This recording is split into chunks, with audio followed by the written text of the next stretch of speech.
Tuhan, Engkau selalu ada di setiapku duka, di setiapku rapuh. Kasih-Mu yang abadi menolong semua hamba-Nya. Oh Tuhan, tempatkanlah diriku di surga suci-Mu. Ampunilah aku, Tuhan, tolong aku. Ampunilah dosa-dosaku. Arahkan hidupku, tunjukkan jalan terbaik untuk diriku.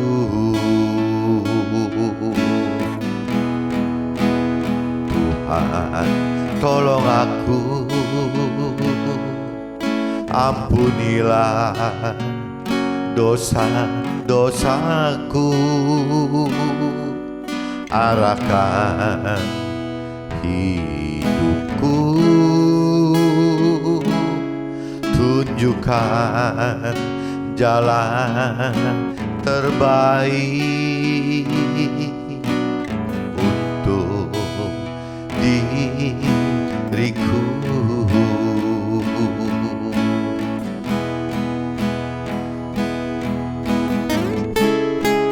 Tuhan, Engkau selalu ada di setiapku duka, di setiapku rapuh. Kasih-Mu yang abadi menolong semua hamba-Nya. Oh Tuhan, tempatkanlah diriku di surga suci-Mu. Ampunilah aku.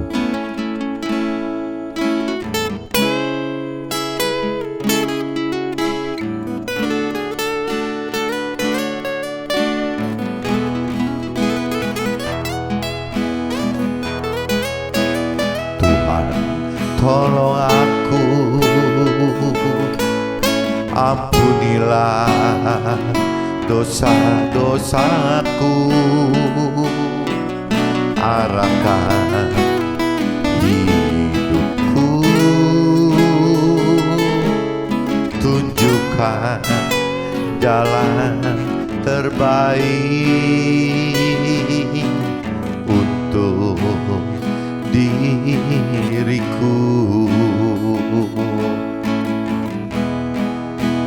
Tuhan, tolong aku. Ampuni dosa-dosaku. Arahkan hidupku, tunjukkan jalan terbaik untuk diriku.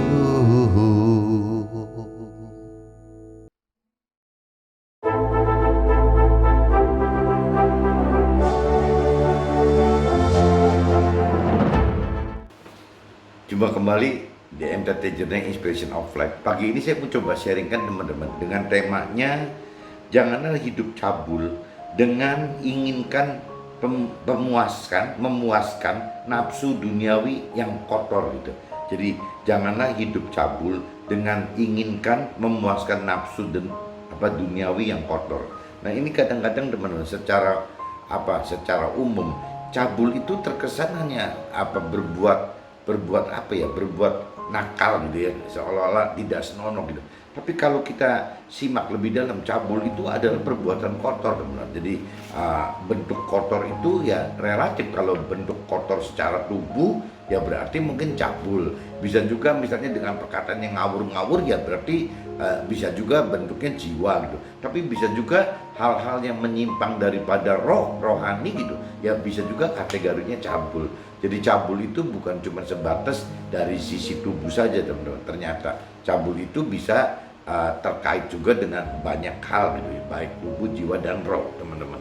Nah ini coba kita cari, coba kita lihat teman-teman di kitab Yohanes pasal 11 ayat 32 sampai 44, teman-teman. Coba kita cari sedikit gitu dari kitab Yohanes pasalnya pasal 11 ayatnya 32 sampai 34, teman-teman. 32 sampai 44, teman-teman. Jadi cukup panjang ya, teman-teman. 32 sampai 44. Oke, teman-teman, kita coba ya, coba baca gitu. Setibanya Maria di tempat Yesus berada dan melihat dia, dan ini saya langsung baca secara universal aja, teman-teman ya, supaya bisa didengar oleh keluarga dan teman-teman saya yang bukan Nasrani gitu. Jadi secara umum saja gitu. Setibanya Maria di tempat Yesus berada dan melihat dia, tersungkurlah ia di depan kakinya dan berkata kepadanya, sekiranya engkau ada di sini, saudaraku pasti tidak mati. Ini cerita Lazarus, teman-teman, saudaranya Maria dan Marta yang meninggal dunia gitu. Ketika Yesus melihat Maria menangis dan juga orang-orang Yahudi yang datang bersama-sama dia, maka masgullah hatinya, hati si Yesus gitu. Ia sangat terharu dan berkata, ketika Yesus dan berkata, di manakah dia kamu baringkan? Jadi Yesus tanya, Lazarus ada di mana gitu. Jawab mereka, marilah dan lihatlah gitu. Maka menangislah Yesus. Kata orang-orang Yahudi, lihatlah betapa kasihnya kepadanya, betapa Yesus mengasihinya gitu. Tetapi beberapa orang di antaranya berkata, ia yang memelekkan mata orang buta, tidak sanggupkah ia bertindak sehingga orang itu tidak mati gitu. Jadi banyak orang-orang Yahudi, teman-teman, yang bertanya-tanya, kalau dia bisa memelekkan mata orang buta, emangnya Yesus bisa gitu dengan kuasa Tuhan Allah, dengan kuasa Roh Tuhan yang dari Tuhan Allah bisa membangkitkan Lazarus gitu. Jadi orang ragu, teman-teman, mau nonton, mau melihat apa yang bisa terjadi gitu. Maka masgullah pula hati Yesus, lalu ia pergi ke kubur itu. Kubur itu adalah sebuah gua yang ditutup dengan batu. Kata Yesus, angkat batu itu. Marta, saudara orang yang meninggalkan itu, berkata kepadanya, ia sudah berbau sebab sudah 4 hari ia mati.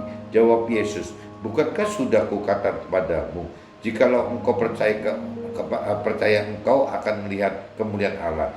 Jawab Yesus, ya ini saya ulang lagi, ini kalau bicara di universal kan firman Tuhan menjawab, bukankah sudah firman Tuhan katakan kepada kita, jikalau kita percaya kita akan melihat kemuliaan Allah gitu. Nah itu firman Tuhan yang kalau kita universalkan, jadi Yesus itu menjadi firman Tuhan seperti itu, teman. Nah maka mereka mengangkat batu itu. Lalu firman Tuhan, lalu Yesus menghadap ke atas dan berkata, ini kalau bicara Yesus diganti firman Tuhan lagi gitu, ya Tuhan Allah, aku mengucap syukur kepadamu karena engkau telah mendengarkan aku gitu. Jadi Tuhan Allah, firman Tuhan mengucapkan syukur kepada Tuhan Allah karena Tuhan Allah telah mendengarkan firman Tuhan gitu. Jadi kalau saya konversikan ke universal seperti itu, teman-teman. Aku tahu bahwa engkau selalu mendengarkan aku.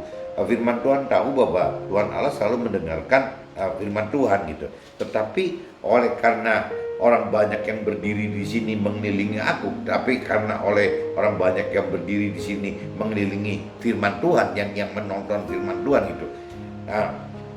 Firman Tuhan mengatakannya supaya mereka percaya bahwa Tuhan Allah yang telah mengutus firman Tuhan gitu.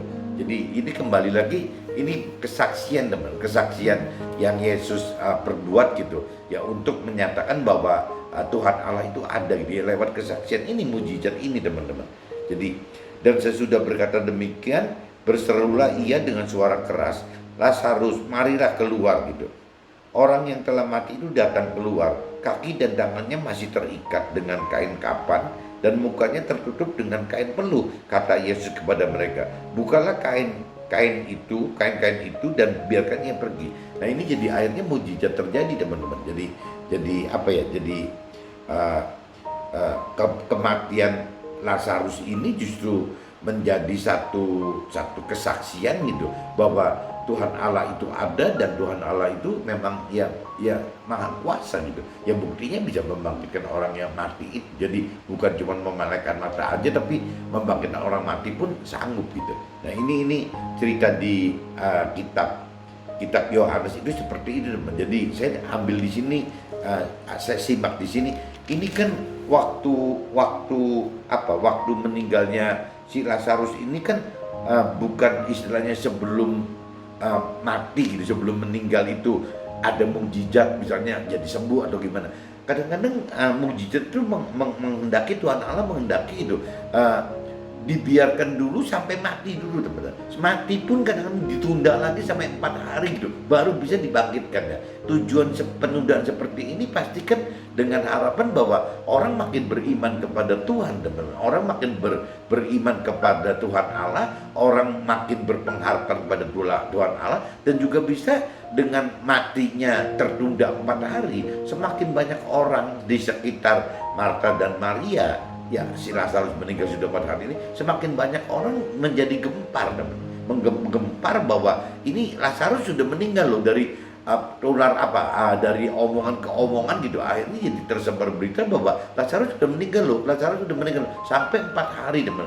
Nah ini kan satu bukti bahwa Tuhan juga kadang-kadang menunggu sampai orang di sekitar kita gitu dapat menyaksikan bahwa mujizat itu ada teman-teman, yang dia melalui kita gitu.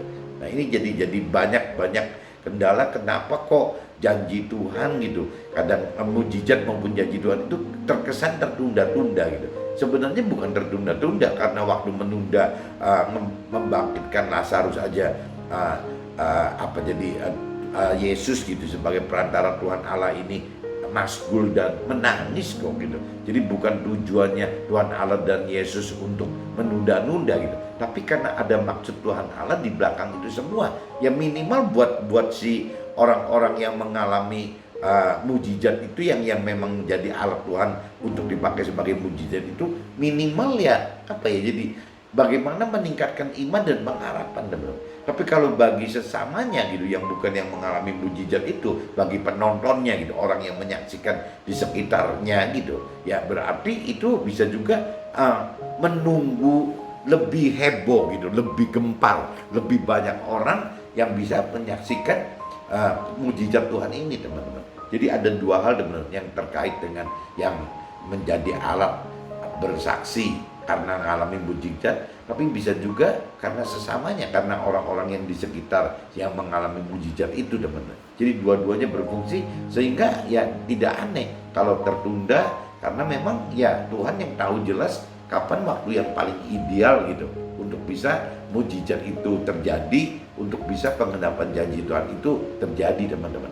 Ini saya udah bacakan di kitab Yohanes teman-teman.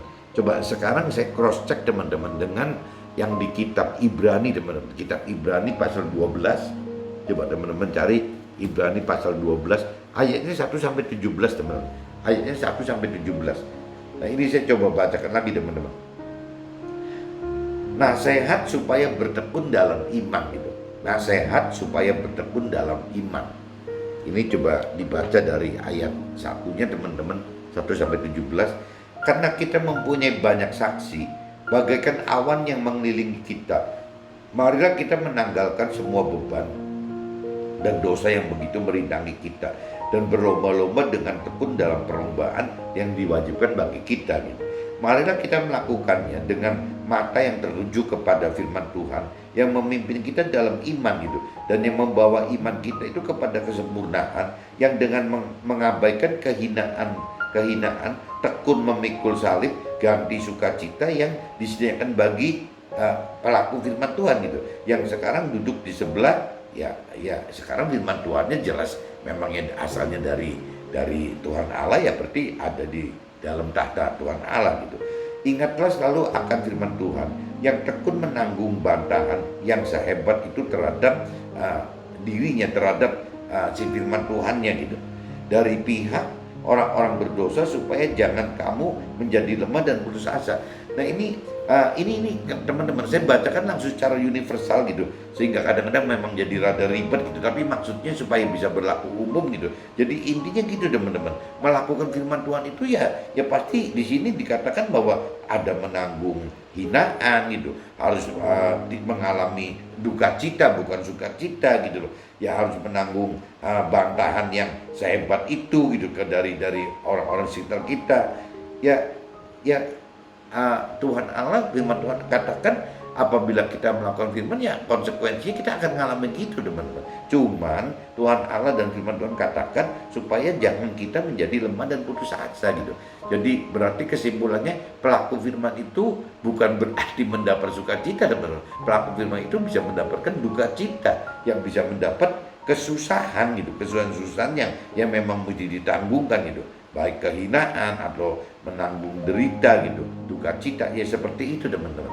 Cuman ya dapat diingatkan lagi ya supaya kita jangan menjadi lemah dan putus asa gitu. Firman Tuhan ingatkan seperti itu di ayat 3-nya teman-teman.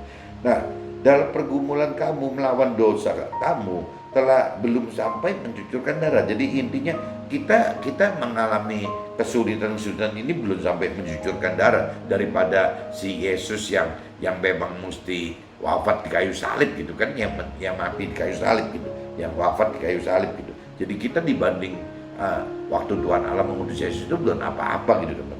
Jadi dan sudah lupakah kamu akan nasihat yang berbicara kepada kamu, dan sudah lupakah kita akan nasihat yang berbicara kepada kita seperti kepada anak-anak gitu. Hai, ini firman Tuhan katakan, hai anakku, janganlah anggap enteng didikan Tuhan, dan janganlah putus asa apabila engkau diperingatkannya gitu. Jadi firman Tuhan ingatkan seperti itu, hai anakku, janganlah anggap enteng didikan Tuhan, dan janganlah putus asa apabila engkau diperingatkannya gitu. Firman Tuhan katakan seperti itu. Karena Tuhan mengajar orang yang dikasihinya, dan ia menyesal orang yang diakuinya sebagai anak. Nah ini bagi teman-teman yang belum pernah membaca firman Tuhan, jangan kaget teman-teman, bahwa ada perkataan di kitab Ibrani 12 itu seperti itu gitu. Karena Tuhan mengajar orang yang dikasihinya, dan ia menyesal orang yang diakuinya sebagai anak. Jadi kalau seandainya orang tidak mengalami kendala apa-apa, justru mesti curiga apakah benar bahwa dia anak Tuhan, bukan itu. Apakah dia benar umat Tuhan, bukan gitu. Karena di ayat 6 ini, Ibrani 12 ayat 6 itu bunyinya gitu teman-teman. Karena Tuhan mengajar orang yang dikasihinya gitu, dan ia menyesal orang yang diakuinya sebagai anak gitu. Jika kamu harus menanggung ganjaran, Allah memperlakukan kamu seperti anak, di manakah terdapat anak yang tidak diajar oleh ayahnya gitu. Jadi untuk dididik oleh Tuhan Allah itu ya wajar aja teman-teman, kita mendapat ganjaran itu wajar aja, dan bahkan kita sekali-kali diajar oleh si ayahnya gitu. Tetapi jikalau kamu bebas dari ganjaran yang harus diderita setiap orang, maka kamu bukanlah anak gitu, tetapi anak-anak gampang gitu.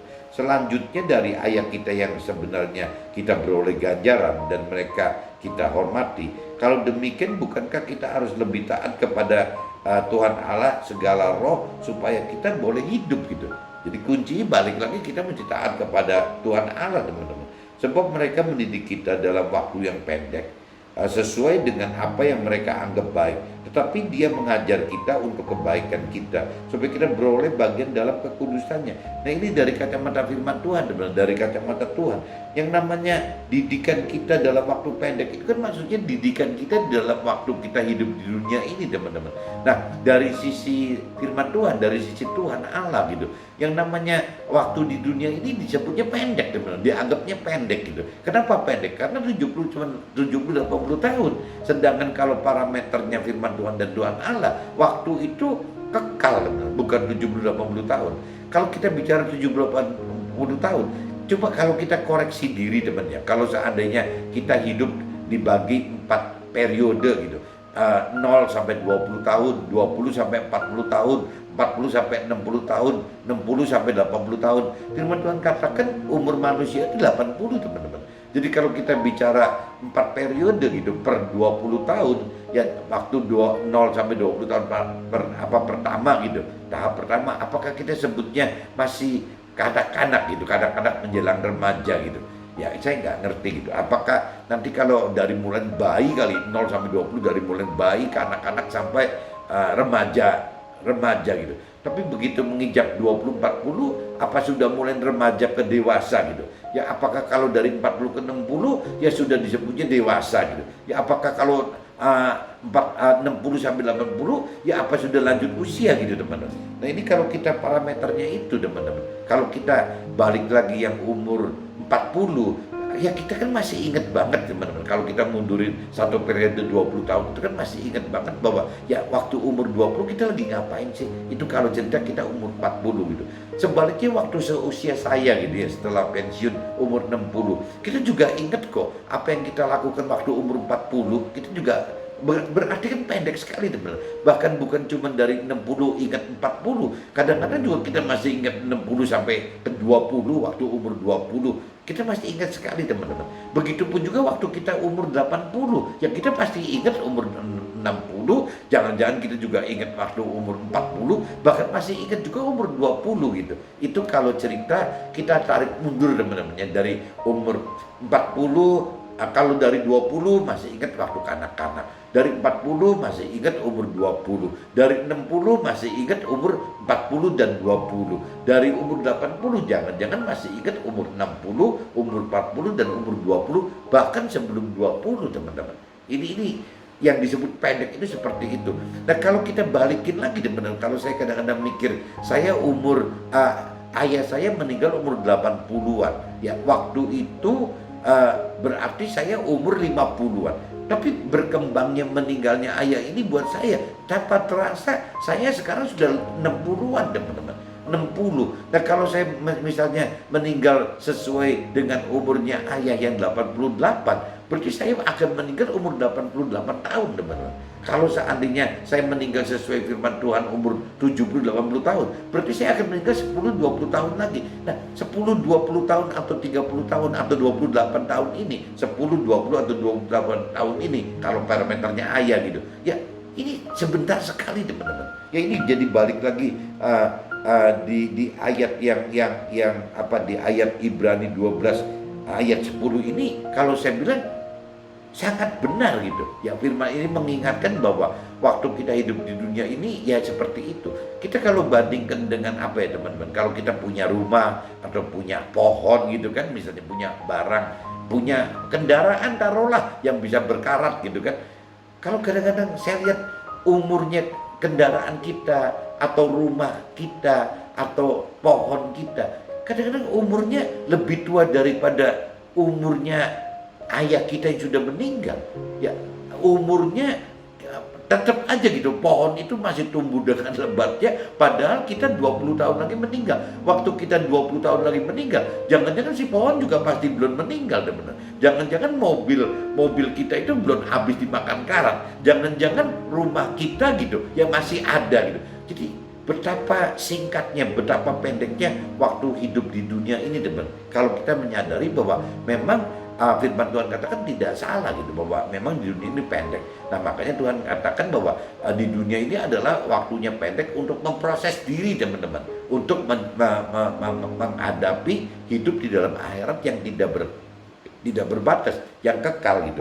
Jadi saya nangkap sekali di ayat 10 itu, istilah pendek itu seperti itu, teman-teman. Ini yang mesti menyadarkan kita buru-buru gitu.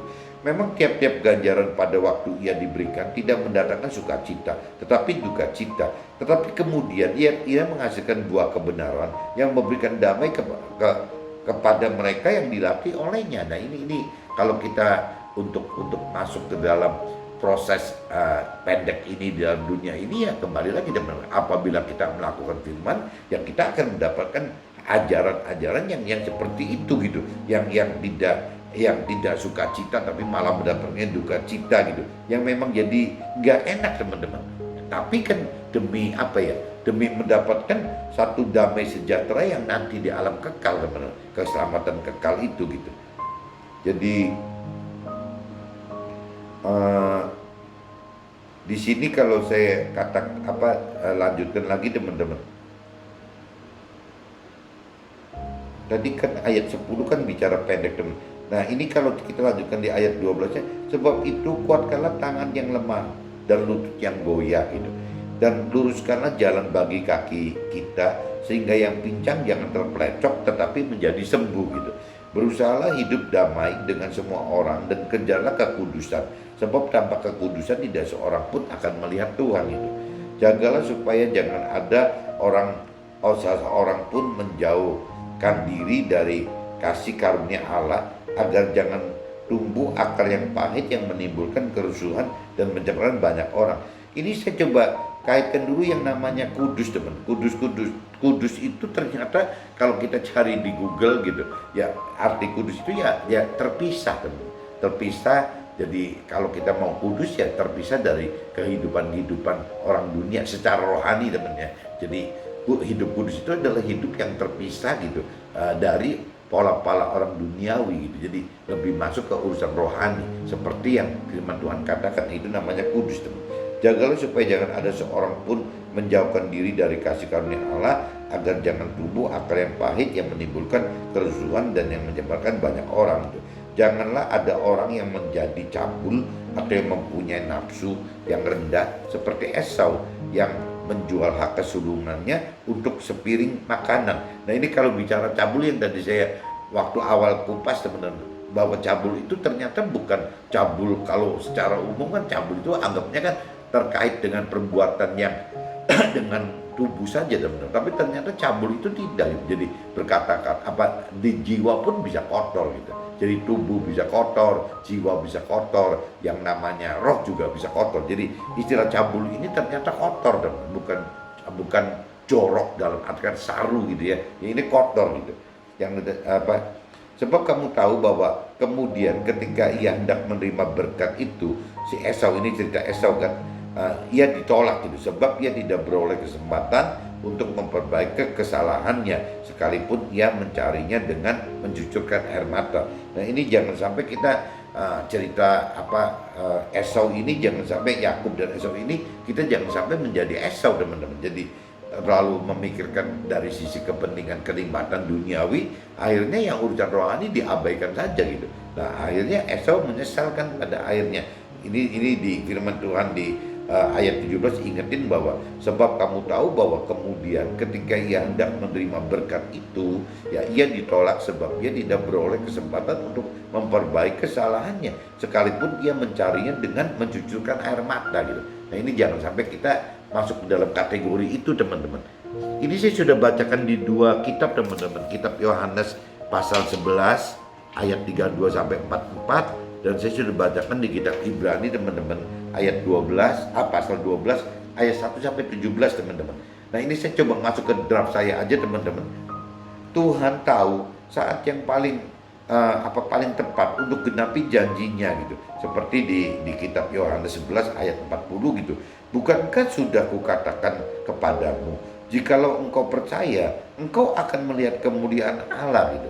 Jadi Tuhan kehendaki agar kita lebih beriman dalam masa tunggu penggenapan, dan sekaligus kita jadi alat kesaksian Tuhan bagi sesama yang oleh karena proses penggenapan janji Tuhan bagi kita tersebut gitu. Tadi saya udah jelasin sebentar gitu, bahwa jadi penundaan mujizat, penundaan penggenapan janji Tuhan itu yang gunanya untuk itu, teman-teman. Bagaimana untuk meningkatkan iman kita, bagaimana meningkatkan pengharapan kita, dan juga sekaligus menjadi alat kesaksian bagi sesama kita, orang-orang di sekitar kita, bahwa ya itu lewat mujizat, lewat penggenapan janji Tuhan itu menyatakan bahwa keberadaan Tuhan, dan memang Tuhan itu ya maha kuasa gitu, yang bisa membuat segala sesuatu yang tidak ada jadi ada gitu, teman-teman. Yang tidak terwujud jadi terwujud gitu. Tuhan kehendaki agar kita hidup dengan lakukan firman yang pimpin hidup kita kepada kepada iman kita kepada Tuhan gitu. dengan proses mengalami kehinaan sebagai proses mengganti dapatkan sukacita dari Tuhan berupa keselamatan akhirat kekal. Jadi Tuhan kehendaki agar kita hidup dengan lakukan firman yang pimpin hidup kita kepada iman kita kepada Tuhan dengan proses mengalami kehinaan sebagai proses mengganti dapatkan sukacita dari Tuhan berupa keselamatan akhirat yang kekal gitu. Nah ini jadi teman-teman jangan pikir bahwa kalau ikut dengan Tuhan itu pasti yang didapat itu adalah sukacita gitu. Tidak, teman-teman. Ya, untuk menebus keselamatan akhirat itu kita mendapat sukacita karena jadi akhirnya kita berbeda dengan apa yang orang dunia inginkan. Ya, bagaimana mendapatkan sukses duniawi, bagaimana untuk mendapatkan pemenuhan nafsu-nafsu duniawi, itu jadi beda semua. Nah, ini yang menyebabkan kita jadi duka cita kalau kita perbandingkan dengan orang-orang duniawi gitu. Di kitab Yohanes pasal 12 ayat 5 dan 6. Hei anakku, janganlah anggap enteng didikan Tuhan dan janganlah putus asa apabila engkau diperingatkannya gitu. Karena Tuhan menghajar orang yang dikasihinya dan Ia menyesal orang-orang yang diakuinya sebagai anak. Nah ini tadi saya katakan juga kan, jangan sampai orang yang belum mengerti akan firman Tuhan beranggapan kalau dengan ikut Tuhan itu selalu mulus-mulus aja, lancar-lancar aja. Ternyata enggak, teman-teman. Justru proses di dunia ini adalah tempat bagaimana kita digodok gitu, diasah, diproses ya untuk bisa mendapatkan keselamatan akhirat gitu, teman-teman. Ajaran Tuhan dengan cara melakukan perintah dan peraturan firman-Nya tidak mendatangkan yang tidak mendatangkan sukacita, tetapi akan hasilkan kebenaran hidup gitu, yang membuat damai sejahtera. Sebab itu kuatkanlah dan teruskanlah untuk terus hidup dengan mampu melakukan firman Tuhan itu. Nah jadi diingatkan lagi teman-teman, ajaran Tuhan ya, dengan cara melakukan perintah dan peraturan firman-Nya tidak kebenaran hidup yang membuat ini saya lompat nih. Peraturan firman-Nya tidak mendatangkan sukacita, teman-teman. Tidak mendatangkan sukacita gitu. Jadi bisa juga, tetapi akan hasilkan kebenaran hidup yang membuat damai sejahtera. Sebab itu kuatkanlah dan teruskanlah untuk terus hidup dengan mampu melakukan firman Tuhan gitu, teman. Jadi yang dicari hidup melakukan firman Tuhan itu bukan sukacita, teman-teman, tapi damai sejahtera, hidup damai sejahtera bahkan sampai ke alam akhirat nanti, teman-teman. Jadi beda target gitu. Berusahalah hidup damai dengan sesama dan kejarlah hidup dengan hidup kudus, di mana kita harus terpisah atau dikhususkan hidup berbeda dengan pola dan cara hidup dunia. Jadi tidak sama gitu, teman-teman. Jadi berbeda, dipisahkan, dikhususkan untuk hidup berbeda, teman-teman, dengan pola-pola dan cara-cara dunia gitu. Itu beda gitu. Karena kita hidup dengan pola-pola dan cara-cara sesuai firman Tuhan gitu. Nah ini bedanya yang disebut hidup kudus itu seperti itu, teman-teman.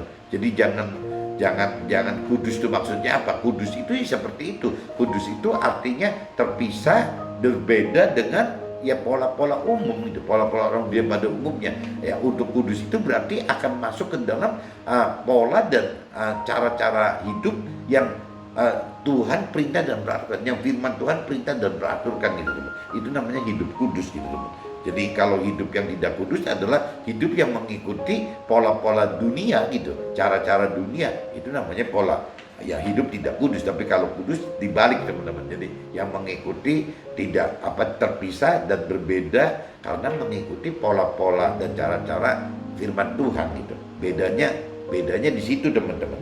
Janganlah hidup menjadi cabul karena menginginkan nafsu-nafsu duniawi yang kotor dan rendah di mata Tuhan gitu.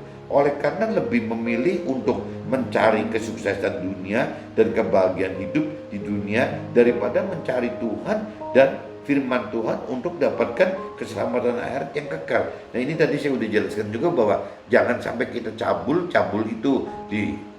itu diartikan kotor, bukan cuma cabul dalam hal perkataan atau perbuatan cabul, tapi ini kita pola dan cara hidup kita. Apabila kita kotor saja juga disebutnya cabul, teman-teman. Jadi apabila kita hidup ya hanya dengan mentargetkan diri mencari kesenangan duniawi gitu, yang kita mencari kebahagiaan keluarga saja, kebahagiaan hidup di dunia ini saja, ya itu saja sudah kalau bicara dari sisi rohani, ya itu disebutnya sudah cabul, teman-teman.